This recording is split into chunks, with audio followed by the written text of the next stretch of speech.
Ah, the sweet sound of $200 worth of luxury engineering. This is my second Simple Human trash can. After a year owning each one, they both make this obnoxious squeak sound.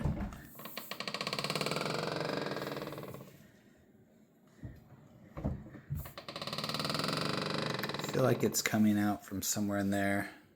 Let's see if I can fix it. If anyone has a fix, let me know.